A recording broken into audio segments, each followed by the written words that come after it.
God formiddag, og velkommen til SAG-IT's webinar om virksomhedens IT-sikkerhed. Webinaret i dag er den første i rækken af webinarer omkring IT-sikkerhed og emner omkring virksomhedens IT-sikkerhed. Har du spørgsmål undervejs, så skriv dem i chatten, så vil de blive besvaret, eller send en e-mail, så kommer der en e-mail opfølging efterfølgende. Jeg sender også et white paper med 10 gode råd til bedre IT-sikkerhed, og der er lidt at komme efter. Så vil jeg overlade ordet til Henning, som er Head of Cloud and Security her hos SAG IT, som vil tage igennem de næste 30 minutter. Yes, jamen velkommen til alle. Som Christian siger, så er mit navn, det er Henning Plantin. Jeg er Head of Cloud, er en sølvpapirhat. Det har så fået en titel her, så det er Security og Compliance, og det passer også sådan set meget godt, at det er blevet en officiel titel. Det er jo rimelig komprimeret i dag, så vi kommer ikke ned i noget detalje, men som Christian siger, så er der plads til bagefter at få noget rådgivning og hjælp. Første slide har jeg taget med, fordi det er jo ikke nogen hemmelighed, kan man sige, for nogen, at der sker ting og sager i det virkelige liv. Og dels så er der en masse informationer i medierne i øjeblikket, men jeg har taget den her med, for her kan man faktisk gå ind og se en del, altså få noget overblik over, hvad det egentlig er, der foregår, hvordan de arbejder. Der er også noget fra virksomheder, som forklarer om, hvordan det har været at være ramt af ransomware og sådan noget. Så det er en god kilde til noget information, hvis man skal vide mere om truslen, som den er lige nu. Og I får sliden bagefter går ud fra, så der står urlen der i toppen. Der er sådan en udbredt misforståelse, som jeg gerne lige vil nævne her. Det er at det der, at vi hører tit, at jamen, vi er jo bare en lille virksomhed, som det kan ikke være, det har de ikke nogen interesse i. Men der må vi bare sige, at de er sådan set ligeglade, især til små produktionsvirksomheder, hvis de kan lægge produktionen ned. Om de får deres 10.000 euro fra den ene eller den anden, det er de sådan set ret ligeglade med. Så i mine øjne er alle eksponeret og udsat, sådan som tingene er lige nu. Så det er værd lige at tage med, synes jeg, i overvejelserne om, hvad man skal skrue på, og hvor meget man skal investere i det senere. Men næste slide, den har jeg taget med. Jeg kunne ikke lade være. Og det er, fordi vi skal tale om passwords. Helt lige så slemt er det ikke ude i det virkelige liv, men nogle gange forholdsvis tæt på, vil jeg sige, fordi der ikke er nogen politikker, som håndhæver det, så kan folk selv vælge deres passwords, og det er tit håbløst, vil jeg sige. Og det kan jeg give et eksempel på her. På den her slide kan man ret hurtigt se, jeg vil sige, anbefalingerne, de officielle anbefalinger lige nu er 8 karakterer med 2-faktor på, og uden 2-faktor er det 14 karakterer. Og hvis man kigger i, kan man sådan tydeligt se, at 8 karakterer med lowercase, for eksempel, det tager sådan set kun 5 sekunder at finde ud af det. Så jeg vil sige, at vi anbefaler faktisk altid at gå med de 14 karakterer. Det er forholdsvis irriterende for brugerne, hvis ikke der er PIN-kode på deres device, hvis ikke man bruger det, der hedder Windows Hello også. Så har man så et password, som kan være besværligt at huske. Under alle omstændigheder, ligegyldigt hvilken type password man har, så som man kan se i toppen her, så er det et godt sted at sætte ind, fordi man kommer meget, meget langt ved at beskytte sine identiteter på ens tenant og i ens infrastruktur. Ja, som tallet siger der, så er det faktisk ret effektivt. Så ligegyldigt hvad, så i min optik er det bare noget, der skal slås til. Og det gælder stort set altså på alt. Man skal holde øje med, at man ikke har nogen typiske printer. Det er sådan nogle devices, som ikke kan 2-faktor. Så har man slået 2-faktor fra på dem, og så er de stadigvæk udsat og giver stadigvæk adgang til ting. Det er det, man kalder legacy-brugere, typisk, som man også blokerer i den sammenhæng. Og så vil jeg sige, i forhold til, at det er bare en måde, som jeg bruger personligt, som flere af os bruger herinde, det er, at man vælger en sætning, som det kan være gakket, det kan være hvad som helst, og så laver man simpelthen et oversætterlag her, som jo så gør, at man kan huske det, og hvis man kender sin teknik her, jamen så kan man faktisk lave noget, der er rimelig komplekst, ret nemt. Og altså sådan et password her, det vil være rimelig svært for hackere at have med at gøre. Så to-faktor, hvis jeg lige så hurtigt skal sige noget om det, jeg tror, at mange af jer kender det nok, fordi det begynder at blive implementeret alle steder, også på hjemmesider, hvor man skal logge ind og gøre ting og sager. Og betaling, hvor man får et nem idé op og sådan noget, det er lidt den samme teknik. Det kan være, at den bare sender en kode på en sms, eller det kan være, at man bruger en applikation til det, som Microsoft Authenticator, som så sender en besked og siger, at det er dig, der har bedt om at få adgang, og så skal man indtaste et tal, og så er man videre. Og det vil jeg anse for at være altså det skal man bare gøre, fordi det sikrer virksomheden så meget, stort set med det samme, og det er et lille indgreb, som er nemmere med at gøre. Det er mest noget information til brugerne, så de ved, hvad det er, der foregår. Og så tror jeg egentlig, at jeg vil springe videre, fordi vi jo er en lille smule komprimeret i dag. Jeg tror ikke, der er så meget andet at sige til det. Nej, vi hopper videre. Når nu brugerne er udsat, når det er dem, det handler om, så kan man sige, at den hyppigste måde at nå en bruger på, det er jo så igennem e-mailen. Og det gælder altså phishing, malware, er stort set alt. Det er simpelthen den nemmeste måde for dem at komme ind i virksomheden. Vi ser faktisk ikke så mange angreb på sårbarheder i applikationer og sådan noget længere, fordi det kan ikke betale sig for dem. De går bare efter brugerne i stedet for. Det er meget nemmere for dem. Så derfor igen, så handler det om identiteter, altså beskytte dem så meget man overhovedet kan. Og det gør vi så også her. Man bruger det, der hedder Advanced Threat Protection, som ligesom er sådan et first line of defense, når der kommer en mail ind. I kan se den øverste, der er der ikke noget på, der ryger den bare igennem, fordi der er ikke rigtig noget, der vurderer, hvad den her mail den indeholder. Og det vi så gør her, det er, at vi sætter simpelthen et lag ind imellem. Jeg vil ikke gå så meget i dybden med teknik omkring det, fordi det kan blive rimelig komplekst, men Microsoft Defender, så vi udvikler produkter i Microsoft-platformen. De har simpelthen en indbygget AI, som lærer nogle ting, og det har hackerne også. De har også machine learning og alt muligt andet, så det bliver brugt på samme måde af Microsoft til ligesom at holde øje med de adfærdsmønstre, som den støder på simpelthen. Og det laver den så en vurdering af, inden den bliver, nu står der verdict, så inden den finder ud af, hvad det er for en type mail.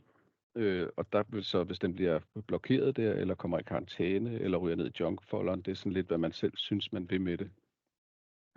Nogle virksomheder vil slet ikke have, at brugerne får lov til at se det i junk-mailen.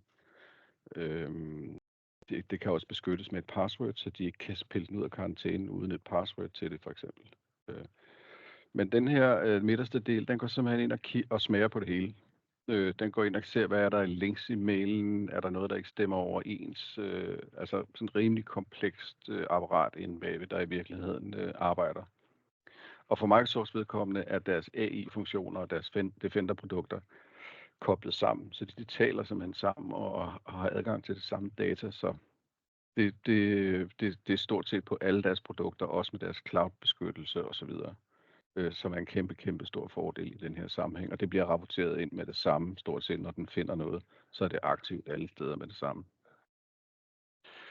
Og så er der DKIM DMARC, det er sådan en lidt teknisk ting, men det man gør det er, at man i princippet beskytter domænet ved at indsætte nogle ting i jeres domænefil eller zonefil til domænet, som ligesom validerer, hvem I er. Og DKIM, det er, altså, man udveksler simpelthen nogle informationer for at sikre sig, at I er dem, I er. Og der kan man vælge DMARC-politikken, som det hedder. Jeg skal nok passe på at ikke blive for teknisk. Den kan man sætte op i, hvis ikke du ved, hvad det er, så sæt den i karantæne. Man kan sætte den op til reject, når man er helt sikker på, at det er sat rigtigt op. Så får man dem aldrig nogensinde. Og det er simpelthen en beskyttelse af jeres mailidentiteter også, at man ligesom er med til at validere, at man er dem, man er. Det er sådan nogle ting, som jeg mener, de her to ting, det er et must at kigge ind i det, simpelthen fordi, igen, så handler det om identiteter, simpelthen. Og det er den mest effektive måde at beskytte på lige nu. Så springer vi videre her. Og der taler vi jo beskyttelse af endpoints og beskyttelse af server. Igen, nu har jeg valgt, fordi vi er et Microsoft-hus, der findes selvfølgelig alle mulige andre endpoint-beskyttelsessoftware og løsninger. Vi ser en klar fordel i, at det ligger i Microsoft, fordi alt er integreret. Så vi kan simpelthen bruge Defenderen er et program, man installerer på et device, på en enhed, altså på en computer eller en telefon for den sags skyld. Og så holder den øje med alt, hvad der foregår, og den rapporterer det tilbage til Office 365 administrationen. Så man kan simpelthen sidde og se alt, hvad der foregår på de devices, den ligger på. Den kan automatisere nogle ting også, så når den møder noget, der er helt væk, at den simpelthen lukker for kommunikationen.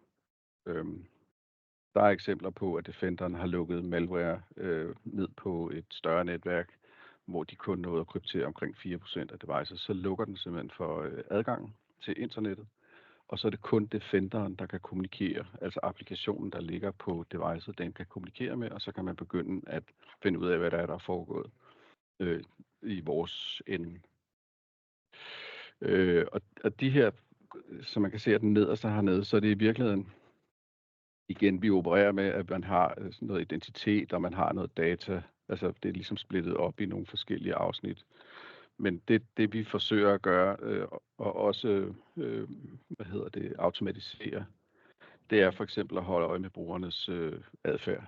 De behøver nødvendigvis ikke være compromised, men bare det, at for eksempel holder den øje med risikobrugere og risikologins. Det vil sige, hvis den opdager, at man logger ind fra Ålsgård og Houston samtidig, så er der sgu nok noget galt-agtigt. Og det flagger den med det samme, og så kan man sige, hvad gør vi så ved det? Vil vi blokere dem, eller vil vi kræve, at de får skiftet password, at de selv skal gøre det? Det er ligesom, vi søger hele tiden at prøve at automatisere sådan nogle processer, så man så hurtigt som muligt får isoleret problemerne, simpelthen. Og det kan man se her, det gælder også for devices, som jeg sagde før, eller mailboxer simpelthen. Men Defender-produkterne spreder sig så også ud over flere forskellige ting, altså for eksempel Cloud Apps, endpoints, den ligger også på telefonen. Det betyder i princippet, at man kan stort set scanne alt, hvad der foregår, fordi det hele bliver rapporteret ind. Et device, der pludselig ikke lever op til, man kan sætte ligesom et level, hvor den skal sige, hvad skal jeg gøre her? Må du overhovedet få adgang til virksomhedens data, hvis Defender ikke kører, eller hvis scanning ikke kører?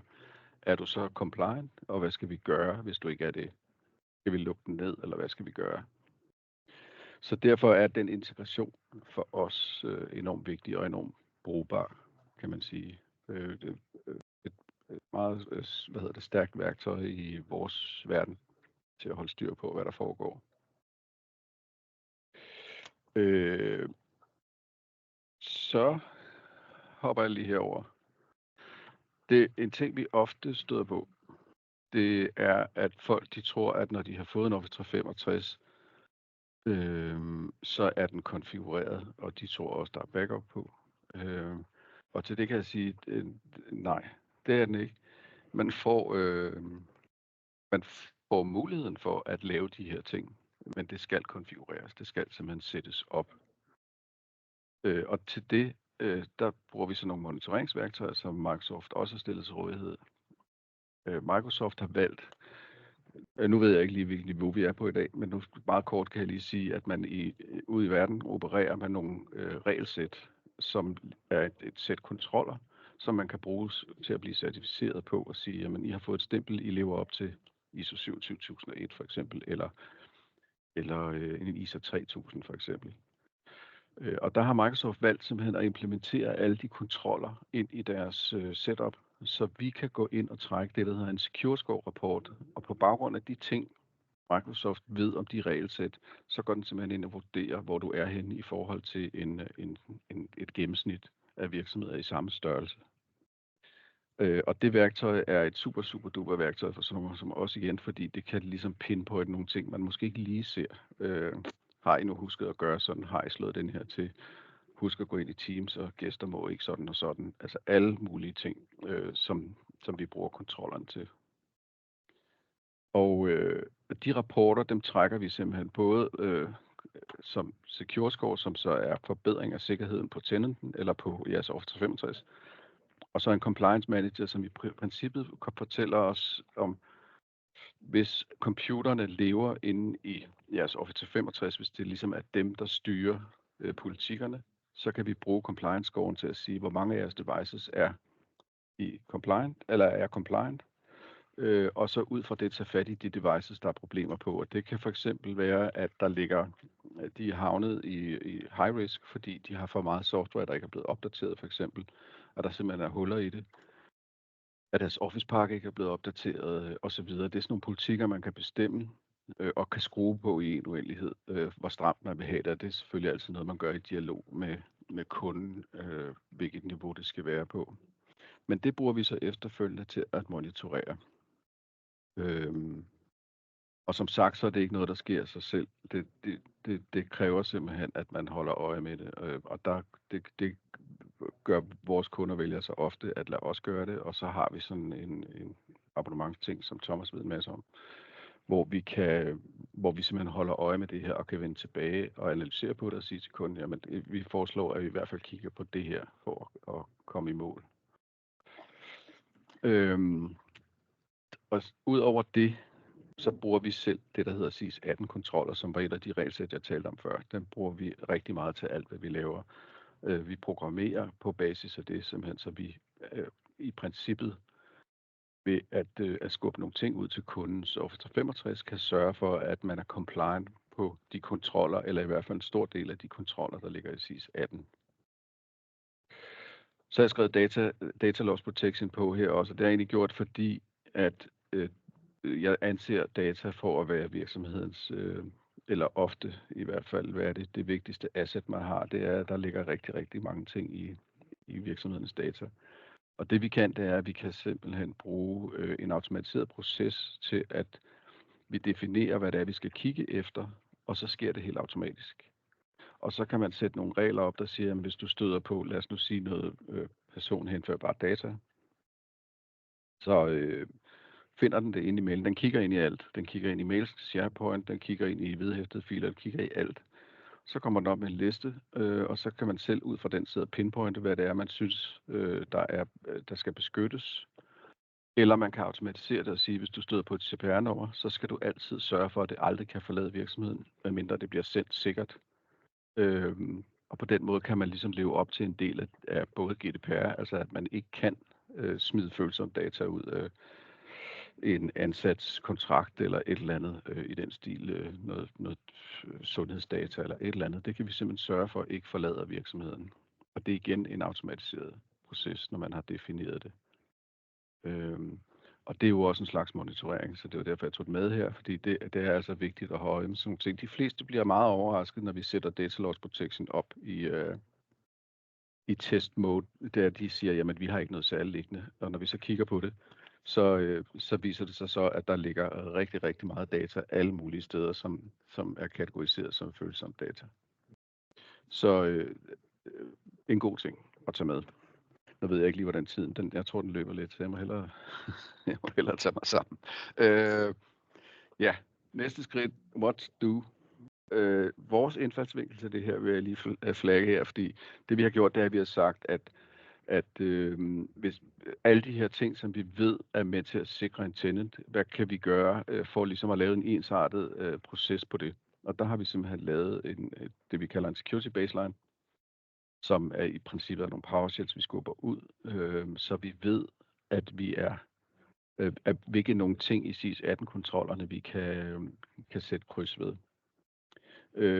Og det gør, at vi har en ensartet flade, og vi opdaterer det løbende og holder øje med ting, der udvikler sig.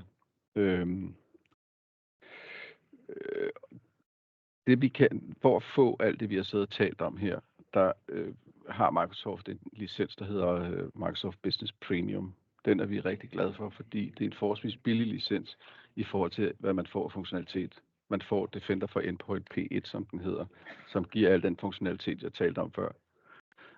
Og vi kan lave data loss protection, vi kan lave det, der hedder conditional access, som er den kontrol med risikobrugere og risikologins osv. Det ligger alt sammen i den samme licens. Thomas har priser og ved en masse. Awareness-træningen har jeg taget med her også, fordi når vi ved, at brugerne er det svageste led i den her sammenhæng, så bliver vi nødt til at løfte niveauet på en eller anden måde. Og det kan man gøre på mange forskellige måder. Her hos os, der har vi simpelthen sådan et program, der bare kører af sig selv. Vi har givet den noget data, og så står den sådan set selv og sender mails ud til vores brugere. Og resultatet af det er faktisk blevet, at de er blevet så gode til at holde øje med det, at de, når der er noget, de er i tvivl om, så deler de på teamsite og siger, at jeg har modtaget den her. Er det Hennings awareness-træning, eller hvad foregår der her? Så de er simpelthen blevet bevidste om det af den årsag. Så det er også helt klart noget, jeg foreslår, at man kigger ind i. Vi har et produkt, selvfølgelig, som Thomas ved en masse om, som automatiserer det, så man bare skal sidde og holde og trække nogle rapporter fra det. Man skal faktisk ikke gøre så meget. De sørger selv for hele tiden at skubbe det ud til brugerne. Ja, altså når vi får opgaven med sikkerhed på kundens tenant, så kigger vi jo så på det hele, altså på generelt tenant hardening, og der kommer vi rundt om alt. Vi kommer rundt om identiteter, vi kommer rundt om endpoints, applikationer osv., data, og få det skruet på. Jeg vil sige, ofte når vi ser den secure score, jeg talte om før, så havner vi på sådan noget 80-85% i en secure score, hvilket er rigtig, rigtig godt i den sammenhæng, i al beskedenhed. Og tiden løber. Vi skal også nå noget NIS 2, så jeg må hellere komme videre. NIS 2 er jo et kæmpe område. Grunden til, at jeg startede med minimumskravene, nu står der jo ikke, jeg har ikke taget med, hvad det er for nogle kontroller, der ligger under hver af dem, og det skal I bare tage fat i os. Den sidste slide, der kommer, giver jer nogle muligheder for at kontakte os uden omkostning. Fordi der ligger en masse kontroller over, men nogle af de her ting, det er simpelthen minimumskravet, og det jeg hører advokaterne, som jeg taler en del med, det er at starte på det, hvis I er i tvivl. Kom i gang med at sikre nogle af de her ting. Nogle af de ting, som i min verden, som jo handler om SIS 18, og altså regelsæt, det er, at NIS 2 rent faktisk, at de krav, der kommer til nogle af de her ting, de ligger inde i de regelsæt. Så man kan faktisk sige, at vi kan bruge det til at få strømlignet vores virksomhed. Det direktivet siger lige nu, det er, at de giver os ikke nogle løsninger. Det er ligesom et GDPR, de siger, at I skal leve op til det her, hvordan vi gør det, agtigt. Så det er lidt op til en selv, hvad det er, man vælger at gøre, hvilket værktøj man vil bruge til at komme i mål. Der er dog en ting, som jeg bemærker, det er, at de alle sammen, eller i direktivet, refererer de faktisk til det, der hedder ISO 27001 og ISO 27002. Som handler om sikkerhed, og som er en certificering. Man behøver ikke tage den, men man kan følge regelsættet, hvilket der er også noget risikovurdering osv., som også er en rigtig, rigtig god ting. Udover det, så kan man jo sige en ting, der er med NIS 2, som sølvpapirhat, må jeg sige, at jeg er rigtig glad for sådan nogle direktiver her, selvom de koster penge for virksomheden, for det gør de. De regner med en forøgelse af de virksomheder, der bliver ramt af deres IT-budget med 22%, så det koster noget at lave det her. Men det, jeg synes, der er fantastisk ved det, det er, at det hæver faktisk niveauet, som har været et problem i de sidste 20 år. Det er, at det har været svært at komme igennem med investeringer på sikkerhed, som vi så ser resultatet af i dag, at det er et tag-selv-bord for hackerne i mange sammenhænge. Så er der denne her, som jeg lige har taget med, fordi den er et bud på, hvordan man kan sætte nogle af de her ting op, og hvordan man kan arbejde med det. Det der er umiddelbart, det er, som vi ser lige nu, det er, at det er måske ikke så mange, der bliver ramt direkte af NIS 2. Der er et krav om, dels at du er i en sektor, men også at hvor mange ansatte du er, og hvor meget omsætning man har. Og indtil videre er det sådan, at begge skal være opfyldt, før du ligesom bliver ramt. Men det vi ser, der sker i øjeblikket, det er, at folk faktisk vælger at være, fordi de bliver indirekte ramt af det, at de så vælger at gå vejen, fordi det har en branding-effekt, og det skaber noget troværdighed. Så jeg vil sige, hvis ikke man umiddelbart er NIS 2 ramt, kan det være en god idé at tage hul på rejsen med nogle af de regelsæt, jeg talte om før. Vi har nogle ting, vi også kan dele med jer, men det kommer Thomas til at stå for, som man kan bruge til at lave kontroller, og man kan jo så selv rydde op i det. SIS-18 gør faktisk det, at de deler det op i 3 niveauer, hvor de kalder det IG1, IG2 og IG3. I etteren, det er et minimum, og så er der en medium, og så er der så en enterprise-udgave, hvor den virkelig går i dybden med nogle ting. Og der kan man selv starte op med den, der hedder 1, og sige, jamen, har vi styr på vores adgangskontroller for eksempel? Har vi brugere, der har administratoradgang permanent, almindelige brugere, eller er det lavet som, altså alle sådan nogle ting, og noget af det vil også være procesbeskrivelser for, hvordan onboarder vi en ny bruger, hvordan offboarder vi dem igen, kan vi dokumentere, at det er sket. Så de er rigtig gode at tage hul på de der, og man skal ikke være skræmt af, at det virker voldsomt, og noget af det går meget i dybden. Det er jo, fordi det dækker også over applikationsudvikling og alt muligt andet. Men at tage dem i den mindste udgave og starte op på det, er en rigtig god idé. Så de havde talt om, at jeg skulle have stød, når jeg brugte for meget tid, men de har ikke fundet et halsbånd med stød endnu. Så nu er jeg lige fået at vide, at jeg har 4 minutter tilbage. Jeg tænker, jeg ved ikke helt, om Victor har siddet og svaret på spørgsmål her, men jeg har haft nogle spørgsmål undervejs. Men ellers så er der vist en QA, hvor I kan stille nogle spørgsmål, hvis der er. En sidste ting, jeg dog vil sige omkring NIS2, det er, som er en kæmpe forskel til fra GDPR for eksempel, det er, at der er et ledelsesansvar, som vi ikke har set før, fordi det er et personligt ansvar. Og det er en ret stor forskel. Det vil sige, at folk, der sidder i ledelsen eller i direktionen, rent faktisk hæfter personligt. Og det betyder også, at der er krav til folk, der sidder i direktioner og i bestyrelser, at de skal simpelthen have været på kursus eller have fået undervisning i NIS2 og i sikkerhed.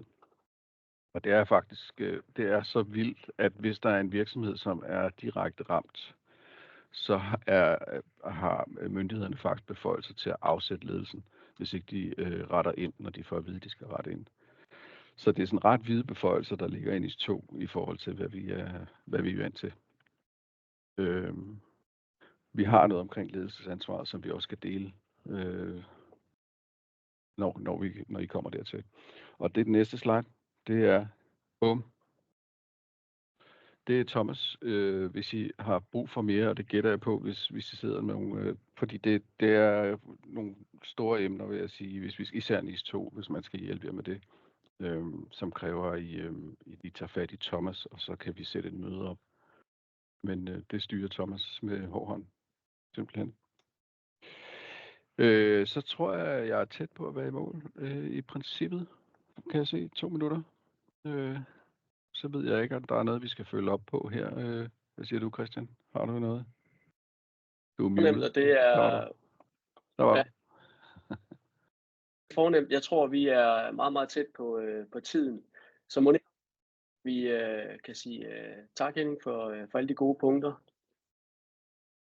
Yes. Jamen, tak for jeres tid, vil jeg sige. Og som sagt, så er I velkommen til at vende tilbage. Ja, tak til Henning, og tak til alle de gode punkter, du er lidt klogere på virksomhedens IT-sikkerhed, og kort med punkterne pindet lidt ud, både som white paper. Så tag endelig fat i os, og så rammer vi det næsten spot on, så jeg vil sige tak til jer alle, der har deltaget i dag, og god